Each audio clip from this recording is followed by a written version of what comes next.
Wesh les gars, bien ou quoi, tranquille.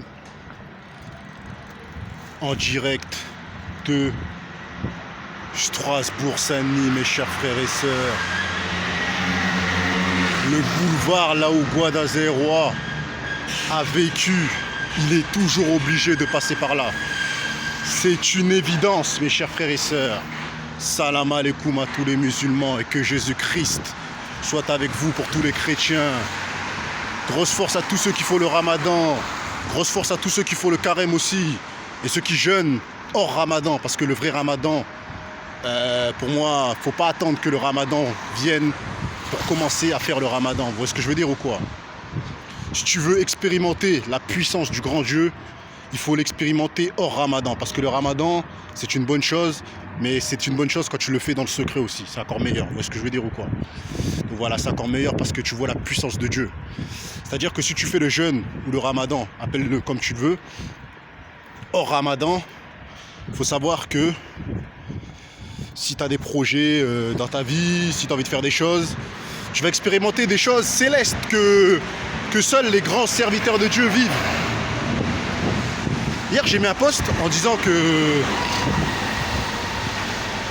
peu importe ce qui t'arrive dans ta vie, que tu sois dans la merde, que tu vas bien ou que tu vas pas bien, que tu penses que tout est fini, que c'est la fin, que tu as des problèmes avec ta femme, tu as des problèmes avec tes amis, on t'a mis de retrait, on t'a mis à côté, on te calcule plus, tu as des retards de loyer, peu importe en gros ce que tu as, expérimente la puissance de Dieu. C'est ce que le grand Guadalajara a fait. Et ça marche toujours, mes chers frères et sœurs, parce que c'est pas tes amis qui vont te soutenir, qui vont te sortir de la galère. Au contraire, ils vont rigoler sur ta galère ou ils vont te laisser dans la galère. Vous voyez ce que je veux dire ou quoi? Et si tu fais une bonne prière, en plein jeûne, en plein ramadan, crois-moi, mes chers frères et sœurs, que si tu fais le ramadan ou tu jeûnes hors ramadan, et tu fais des prières en même temps, tu bâtis une bonne petite forteresse pour la puissance de Dieu. Crois-moi que tu verras des choses voilà, s'éloigner de toi dans ta vie et tu verras des portes s'ouvrir. Là où toutes les portes sont fermées, c'est là où la tienne sera ouverte. Bon, Zola soi-disant clash... Je parle beaucoup mes frères et sœurs. Hein. Zola soi-disant clash Booba. Bon, j'ai vu la petite vidéo. Hein. Il a jamais clashé Booba. Il a juste dit que son pote, je sais pas, il montait les escaliers. Il a juste dit que voilà, il était asthmatique. Je sais pas, il était comme asthmatique à la Booba. Je sais pas ce qu'il a dit. J'ai envie de vous dire, mes chers frères et sœurs, que c'est... Je vais vous dire un dernier truc. Après, je vais arrêter la vidéo. Comme je l'avais dit dans l'interview de Toto Marcel confiné, il faut savoir que quand tu parles de Booba, avec l'histoire de Damso que j'avais raconté, tout ça et tout, il faut savoir que quand tu parles de Booba, tu sais que ça va buzzer. Tu vois ce que je veux dire ou quoi? Et je pense que le petit Zola que j'apprécie, hein, que j'ai rien contre lui, même si j'écoute pas forcément sa musique, ça reste un frère noir, donc voilà. Donc il a compris le business. Hein.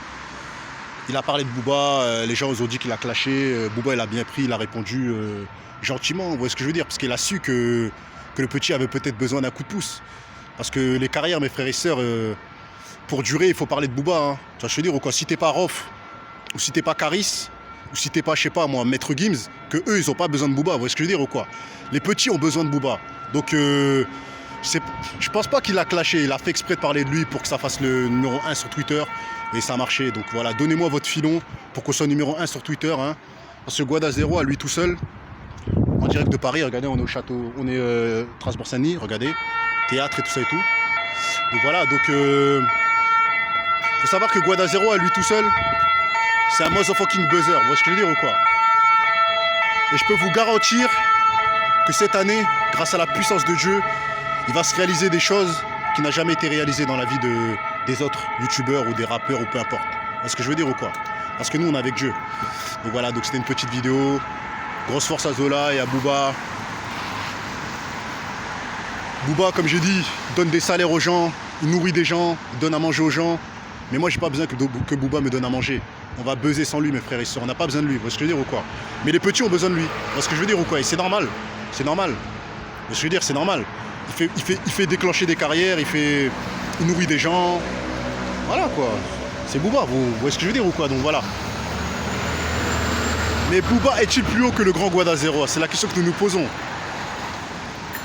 Booba il n'est pas plus haut que le grand Guadalajara. Il est plus riche que le grand Guadalajara, mais il n'est pas plus pieux que le grand Guadalajara. Il faut savoir que les gens riches voyez ce que je veux dire? Les gens riches, tout ce qu'ils ont, mes chers frères et sœurs, c'est de l'oseille dans leur compte. Mais les gens pauvres, mes frères et sœurs, ils sont riches en foi. Et tout ce qu'ils ont, mes frères et sœurs, c'est ce que les gens n'auront jamais. Vous voyez ce que je veux dire ou quoi? La richesse de Booba, tout le monde peut l'avoir, il suffit de travailler. Mais la présence de Dieu dans ta vie, mes chers frères et sœurs, ça c'est difficile à avoir. À part si tu travailles dans le chemin de Dieu. Tu vois ce que je veux dire ou quoi? Donc voilà, là on est en direct du kebab. Ça c'est un kebab que j'allais souvent regarder, Strasbourg-Saint-Denis. Je fais de la pub. Je sais plus comment il s'appelle. En tout cas c'est sur l'avenue du boulevard Strasbourg. Hein, donc voilà. Donc c'est le numéro 5. Venez ici. Ils connaissent le grand Guadalajara. Ils savent que là, le mec il sait que Guadalajara va commander. Vous voyez ce que je veux dire ou quoi? Donc voilà. Donnez de la force à ce kebab là. Il fait tout. Crêpes, salées, sucrées, grec, libanais, tout. Vous voyez ce que je veux dire ou quoi? Donc voilà, c'était une petite vidéo. Bah.